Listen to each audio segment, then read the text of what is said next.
इस पार्ट की स्टार्टिंग में हमें बताया जाता है कि अब टोटल 32 लोग बचे हैं, इसलिए उन्हें 16-16 के 2 ग्रुप्स में डिवाइड किया जाएगा और फिर सभी को 1 वर्सेस 1 फाइट करनी होगी। यहाँ पर अब सभी की नेम प्लेट उनके ओपोनेंट्स के साथ ज्वाइन होती है, जिसके बाद हमें जानने को मिलता है कि यूजे की फाइट ज़ियाओ सेट के डिसाइपल के साथ होने वाली है। ये देखकर युआन बाओ कह रहा था कि अब तो हम आराम से इस राउंड को जीत जाएंगे, क्योंकि जो लड़का यूजे से लड़ने आ रहा है वो स्पिरिचुअल फेस मासिज्म के लेवल 6 पर है और इतने लेवल वाले दूसरे डिसाइपल को यूजे पहले भी हरा चुका है। लेकिन तभी मास्टर वू कहता है कि हमें अपने ओपोनेंट को इस तरह से कम नहीं समझना चाहिए। भले ही दूसरे ओपोनेंट का और ज़ियाओ नैन का लेवल सेम है, लेकिन ज़ियाओ नैन ज़ियाओ सेट का डिसाइपल है और हर सेट की ट्रेनिंग और टेक्निक डिफरेंट होती है।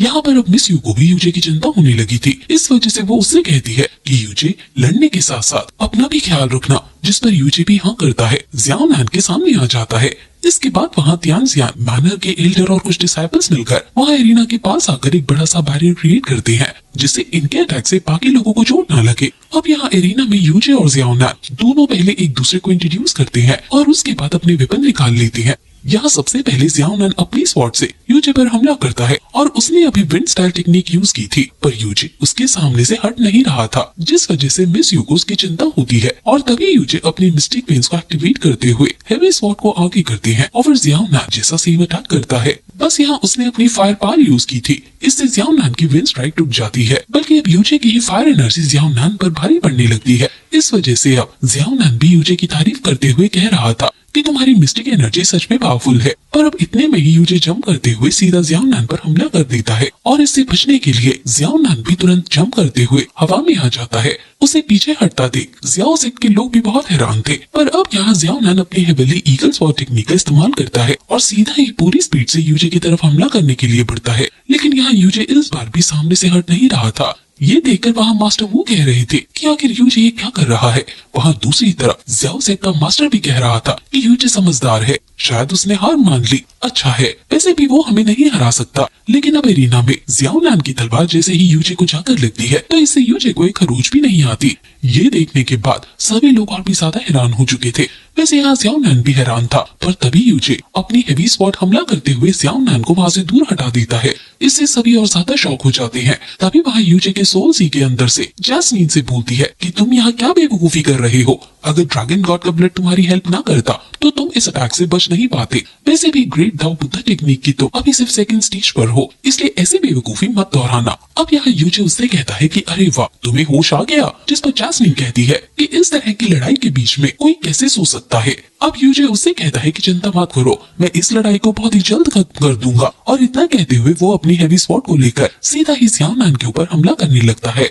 वो बार बार अपनी स्वॉर्ड से स्ट्राइक कर रहा था, जिस वजह से ज़ियाओ नैन उसके अटैक को रोक नहीं पाता और हड़बड़ाते हुए पीछे हो जाता है। लेकिन अब इस चीज से उसे भी गुस्सा आ गया था, इस वजह से वो फिर से एक बार हवा में आता है और अपनी सबसे पावरफुल टेक्निक यूज करता है।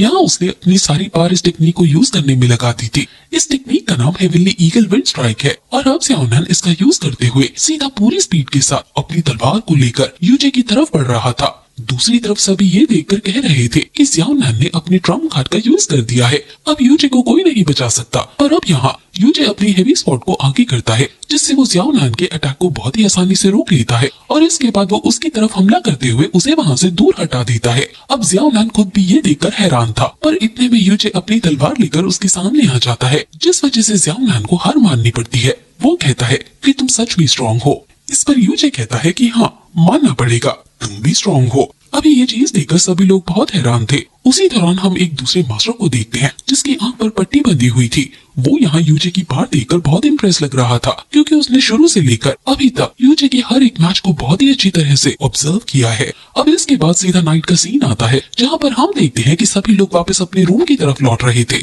लौटते वक्त यहाँ मिस यू यूजे से उसकी चोट के बारे में पूछती है, जिस पर यूजे कहता है कि उसकी चोट अब ठीक है। वैसे मेडिसिन लेने के बाद उसकी इंजरीज भी जल्दी जल्दी ठीक हो रही है। अब यहाँ जाते वक्त मास्टर वो यूजे से कहते हैं कि कल तुम्हारी फाइट थंडर फायर सेक्ट से होने वाली है, जिस पर युआन बाओ कहता है कि चिंता की बात नहीं है, ब्रदर इन लॉ उन्हें भी बहुत आसानी से हरा देंगे। पर इस बात पर मास्टर वो कहने लगते हैं कि नहीं, हम उन्हें कमजोर नहीं समझ सकते, क्योंकि थंडर फायर सेक्ट के पास 2 स्पेशल टेक्निक है जो कि उसे पावरफुल बनाती है। अभी वो यूजे को उनकी स्पेशल टेक्निक के बारे में समझा रहे थे, पर तभी रास्ते में उन्हें थंडर फायर सेक्ट का वो मास्टर मिलता है जो कि यूजे को देखकर थोड़ा इम्प्रेस लग रहा था। इसका नाम मोतियान भी है और इसे लोग मास्टर वू कहते हैं। तो अभी मोतियान भी यहाँ यूजी से कहता है कि मैंने तुम्हारी फाइट देखी, तुम सच में बहुत ही ज्यादा पावरफुल हो, लेकिन मुझे समझ में नहीं आता कि ऐसा टैलेंट मामूली सी शेंग फेंग एकेडमी में क्या कर रहा है। बल्कि मैं तुम्हें ऑफर देता हूँ कि तुम हमारे सेक्ट को ज्वाइन कर सकते हो, क्योंकि शेंग फेंग एकेडमी में तुम्हें कुछ नहीं मिलने वाला। अब यहाँ मिस यू आगे आते हुए कहती है कि हम हमारे डिसाइपल्स को फोर्स नहीं करते, उनकी मर्जी है, उन्हें जिस सेक्ट में ज्वाइन होना है वो हो सकते हैं, लेकिन मैं किसी को भी शेंग फेंग एकेडमी के बारे में गलत नहीं बोलने दूंगी। इस पर मोतियान भी कहता है कि तुम्हें बीच में नहीं बोलना चाहिए, क्योंकि तुम्हारी तो जल्दी शादी कर तुम्हें किसी दूसरे सेक्ट में भेज दिया जाएगा। अब यहाँ उसकी बात पर यूजे को थोड़ा गुस्सा आ जाता है और वो वहाँ आगे आते हुए मोतियान के कान में कहता है कि देखो, शेंग फेंग एकेडमी को छोड़ना है या नहीं ये तो मैं बाद में आराम से सोचूंगा, लेकिन एक बात क्लियर है कि मैं कभी भी एक ऐसे सेक्ट को ज्वाइन नहीं करूंगा जहाँ का मास्टर ढंग से बात करना भी नहीं जानता है। और अब वो तुरंत ही अपनी फायर एक्टिवेट कर लेता है। ये देखते हुए मास्टर वू ने तुरंत ही यूजे को पीछे हटा लिया था। वो यहाँ पर मोतियान की पार देखकर कहते हैं कि मैं इसे नहीं रोक सकता, हमें यहाँ से जाना होगा। पर अब इतने में ही अचानक से मोतियान की पार काम करना बंद कर देती है और तभी हम देखते हैं कि वहाँ पीछे से यूजे और उसके कुछ साथी डिसाइपल्स जा रहे थे। यहाँ अपनी पार को यूज ना कर पाने की वजह से मोतियान भी बहुत एम्बैरेसिंग फील करता है और वहाँ से चला जाता है। अभी यूजे सोच रहा था कि कहीं अभी अभी यूशन ने तो मेरी हेल्प नहीं की। वैसे इसके बाद सीधा अगले दिन का सीन आता है। यहाँ हम देखते हैं कि थंडर फायर सेक्ट से मुयू और रॉयल फैमिली की तरफ से यूजे दोनों ही सामने आ चुके थे। यहाँ मुयू को पहले से ही पता था कि कल रात क्या हुआ है, इस वजह से वो अभी यूजे को बहुत गुस्से से देख रहा था और उससे कह रहा था कि कल रात का बदला मैं तुमसे लेकर रहूंगा।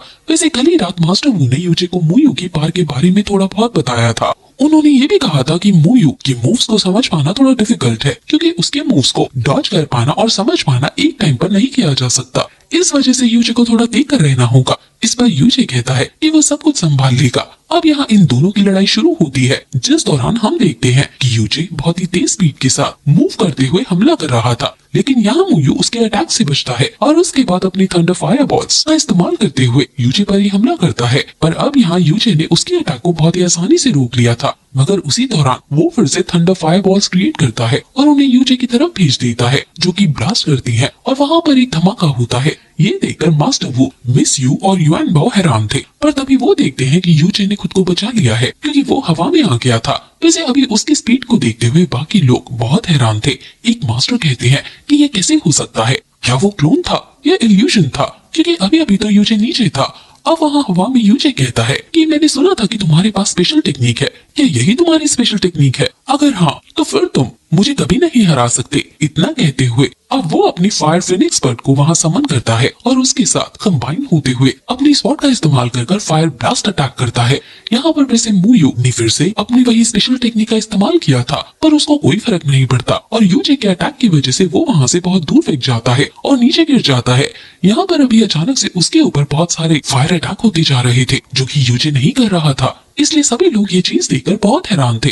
तभी एक लड़की कहती है कि शायद यूजे ने ये अटैक पहले किए होंगे, जो कि स्पीड की वजह से अब मुयू को लग रहे हैं, लेकिन ऐसा ही चलता रहा तो इससे वो बहुत ही ज्यादा इंजर्ड हो सकता है। अब यहाँ मुयू की हालत खराब थी। तभी मोतियान भी और वो एल्डर वहाँ पर आते हैं। अब मोतियान भी मुयू को उठाकर ले जाता है और यहाँ पर एल्डर यूजे को विनर अनाउंस करते हैं, जिसके बाद हमें मास्टर लिंक को दिखाया जाता है, जो कह रहे थे कि ये लड़का मुझे हर बार हैरान कर रहा है, इसकी हर एक फाइट कमाल की है, इसका लेवल बहुत कम है और फिर भी ये अपने से ज्यादा लेवल के सभी कल्टिवेटर्स को बहुत ही कम टाइम में हरा दिया। दूसरी तरफ फैंग का भाई कह रहा था कि इसके पार से बाकी लोग डर सकते हैं, लेकिन मैं नहीं, मुझे पता है कि इसे कैसे हराना है। वैसे अभी यहाँ उसकी फाइट की भी अनाउंसमेंट होती है, जो कि दूसरे किसी सेक्ट के डिसाइपल से होने वाली थी, इसलिए वो उठकर चला जाता है। इसके बाद अब रात का सीन आता है, जहाँ हम देखते हैं कि यूजे, मिस यू और युआन बाओ अभी सेलिब्रेट कर रहे थे, और तभी वहाँ पर मास्टर वू आते हैं, जो कि यूजे से कहते हैं कि तुमने कमाल कर दिया, हम टॉप 8 में आ चुके हैं, ये मेरे लिए किसी ड्रीम के पूरे होने जैसा है। लेकिन अब वो यूजे से ये भी कहते हैं कि एक बात का ध्यान रखना कि भले ही तुम टॉप 8 में आ गए हो, लेकिन इस चीज से सभी का ध्यान भी अभी तुम्हारे ऊपर ही है।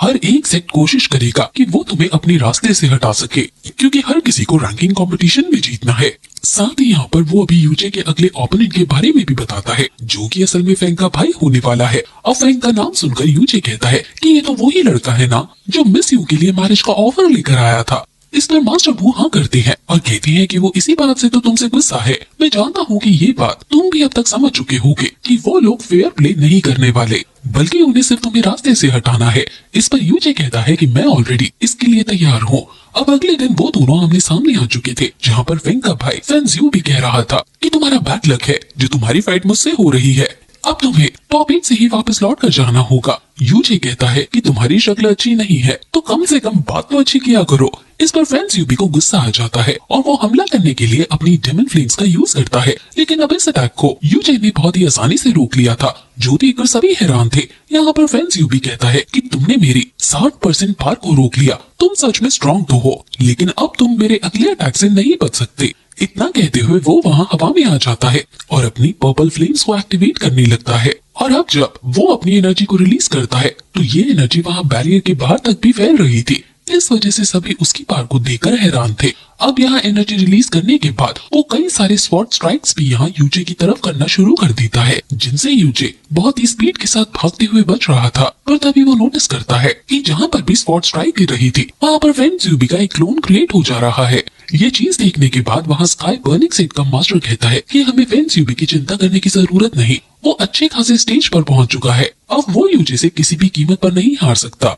इस तरफ अब हम यूजे को देखते हैं जो कि अभी तक एक एक कर सभी क्लोन्स को खत्म कर रहा था, वो भी बहुत ही स्पीड के साथ। तभी फेंजियो भी अपनी स्पेशल टेक्निक का यूज करता है और जायंट पर्पल फ्लेम स्वॉर्ड को क्रिएट करते हुए यूजे के ऊपर हमला करता है। वो कह रहा था कि चूहे बिल्ली का खेल अब खत्म करना चाहिए, जिस पर यूजे कहता है कि तुमने सही कहा, चूहे बिल्ली का खेल अब खत्म करना चाहिए। और इतना कहते हुए यूजे अपनी हेवी स्पॉट से उसकी तलवार को रोक लेता है और धीरे धीरे आगे बढ़ते हुए सीधा उसके करीब आ जाता है। साथ ही अब वो तलवार से हमला करते हुए उसे वहाँ से दूर भी गिरा देता है, जो देखकर सभी बिल्कुल हैरान हो चुके थे। और इस चीज से फेंजियो को भी गुस्सा आ जाता है। वो खड़े होते हुए कहता है कि बहुत बढ़िया, तुमने मेरी इस टेक्निक को भी रोक दिया, लेकिन अगली टेक्निक को रोकना तो क्या, तुम उससे जिंदा भी नहीं बच पाओगे। और इतना कहकर वो फिर से अपने स्पिरिचुअल स्वॉर्ड को क्रिएट करता है, जिसमें से बहुत ही ज्यादा फ्लेम्स निकल रही थी और उसकी पावर भी एकदम से बहुत ही ज्यादा बढ़ती जा रही थी। ये स्पेशल स्वॉर्ड इतनी ज्यादा खतरनाक थी कि इससे वहाँ ऊपर बने बैरियर को भी फर्क पड़ रहा था। दूसरी तरफ ये देखकर स्काई बर्निंग सिंह के सभी मास्टर भी हैरान थे।